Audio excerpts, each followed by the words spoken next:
This new product that you're suggesting, do you have an estimate of what its efficiency will be and its cost, where it will sit on this kind of sweet spot continuum that's been kind of suggested?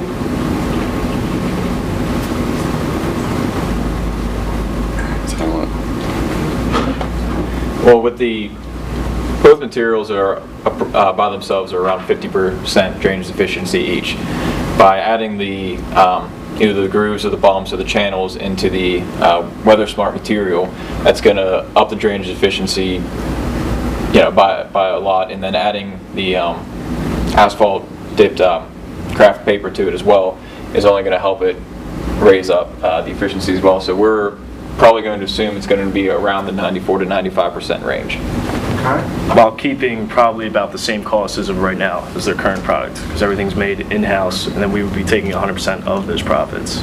Price will increase slightly initially because of the capital that needs to be invested into the machinery to create these ridges in the material, which will slightly increase us, but in exchange for moving in this direction, it's worth it.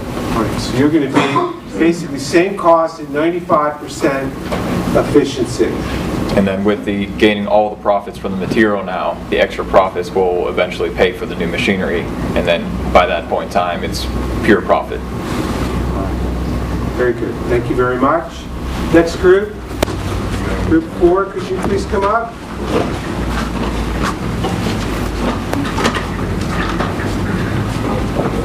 If you would, put up your slides. I'm interested in looking at the slide that is that kind of continuum chart. Yeah.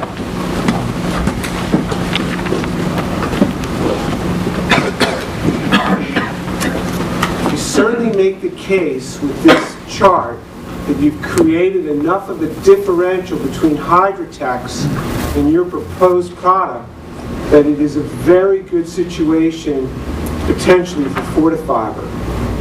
I'm interested in B&O because they obviously have to have the same type of motivation. Where are they at on this continuum? Is there enough differential between them and this new black and yellow product for them to be incentivized to do this? Basically, B&O have Home Slicker, which we're partnering with, which is right here, but they currently have to buy a version of Jumbo-Tex to put on top of theirs for the 2-ply Oregon regulations. So in order to get that, they have to buy it from somebody else, which means that if they partner with us, it'll be cheaper for them to manufacture that. They can sell both products at once and get a mutual benefit. Both companies will benefit. I'm sorry, and I should have picked up on that in presentation. So they're ending the relationship with Jumbo-Tex, with their partner that they have now. Typar. They're ending that. They're replacing that product with the new black and yellow product, which is a better product for them. And they, in theory, you're saying they'll make more profits. Well, it's slightly higher efficiency and slightly less cost. So, in theory, yes. It's very little cost to us at all. All right. Did you get any sense of what the relationship situation is, such that it could be ended, that B&O could end their existing relationship? Well, he told us that out of all the companies, he had a great relationship with Benjamin and Valeron, were the two that he said he had really good relationships with, and just a decent relationship with Typar. So we're focusing on strengthening our great relationships, and if we have to sacrifice a lesser relationship, we're willing to do that. All right, good. Thank you very much. Good job. Group 3, would you come up? And could you put up the slide that had the detail, some of the detail of your costing?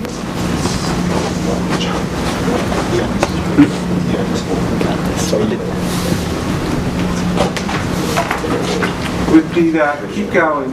Heather, step through. I'll tell you. One more. Yeah, okay, well, we can stop there.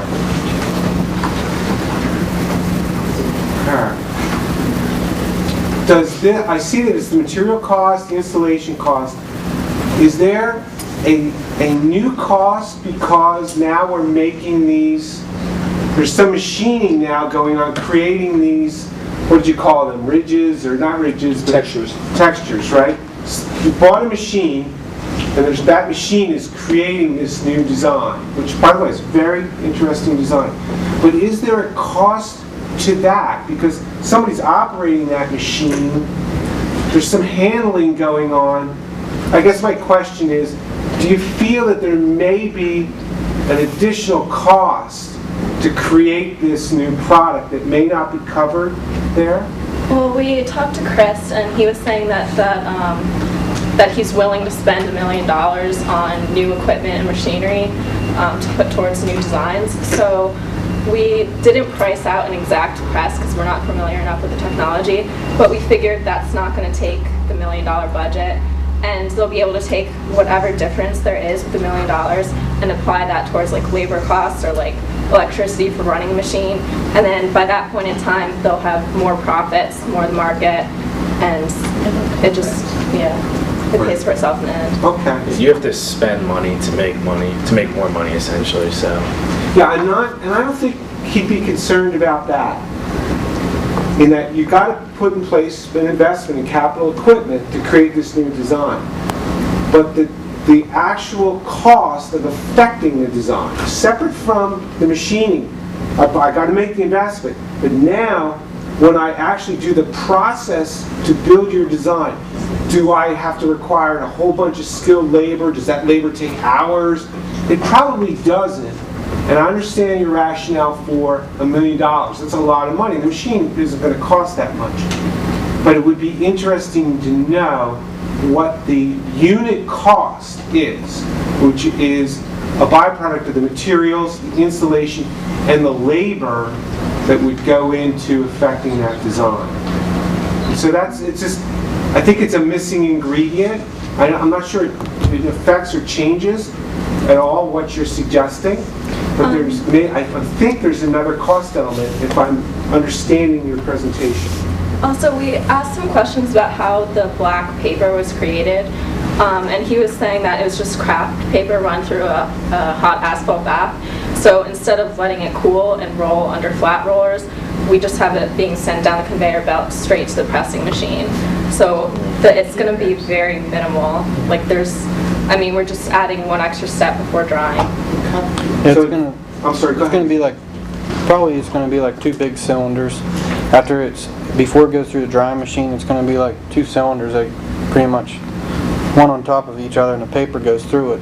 That's why the paper is going to, when I do this to the paper, we lose length there. So it's going to take more material to make 1 extra foot. That's where the extra cost is there. And so you don't envision that there's any special labor cost. It's just going to be run through this It's going to be additional minimal. step of machining this process. If it goes up a fraction of a penny for a square foot, I'd be really surprised. As much material as they make. Very good. Thank you very much. Does it replace the existing product? Does 4-5 have both these products? Yeah.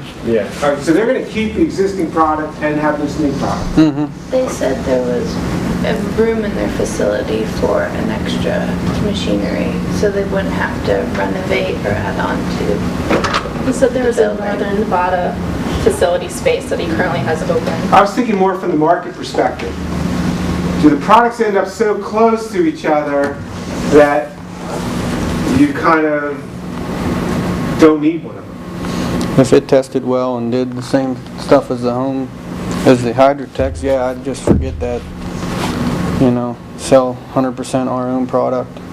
Because when your chart, your sweet spot chart, they're pretty close. Mm-hmm. Yeah. Which could be a good thing, to your point.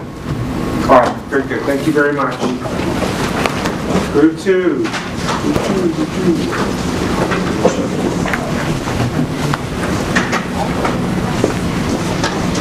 Could you put the sweet spot, your sweet spot chart up as well, please?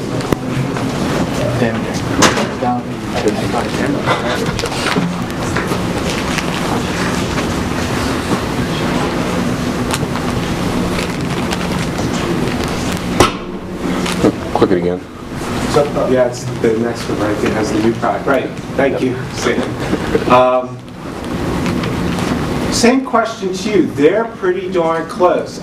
Let's say I'm the marketing person. I'm responsible for marketing both these products, which means I have to have a value proposition for both, a target customer for both. Do I have that? Are they so close that, if I understand this right, do I really need the Hydrotex product anymore? I believe that we don't. We're getting out of it.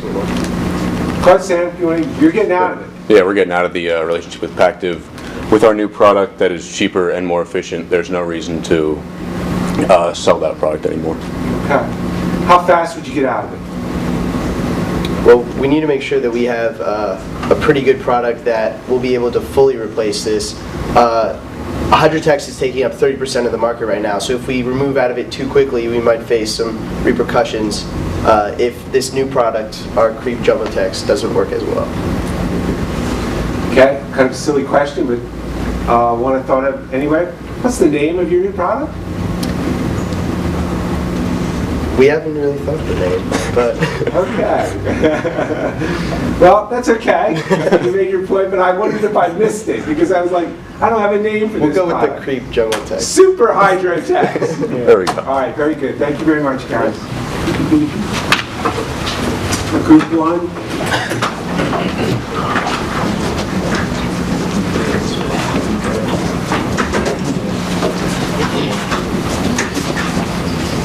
I'm not sure we'll need your slides. Maybe just be a memory thing.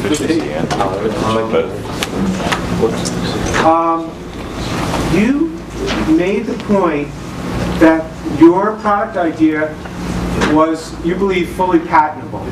Yes. Why do you believe that? It's a different design. There's no, with the plastic, the ASK is theirs, and then the plastic, the design, there's nothing similar to that out there in weather guarding. So we believed it would be fully patentable for them. How did you check that, Richard? How do you guys know that there's nothing out there? We did not check the patents, but we did check around within weather guarding to see if there's any similar designs. And since there was no similar designs, we thought we could be getting a patent for that.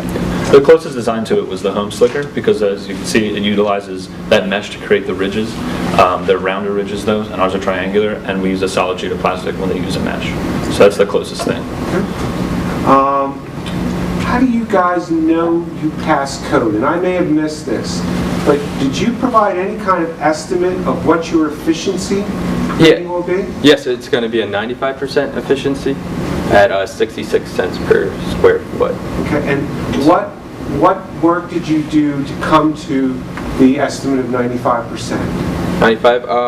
Second test. It was ours is like a 2-ply system, and our system is it's using the same materials as Delta Dry, a polyethylene plastic, and we believed it would be a representative of those because of that. It would have the same kind of gaps, like a 1/8 inch. So it's the Delta Dry efficiency rating that led you to kind of... Yeah, and it was also, I mean, the test that we chose to do was the second one he talked about. It's like ASTME 22 or something like that. The one where it just passed the 75% efficiency. Yeah. Very good. Thank you very much. Good job. All right.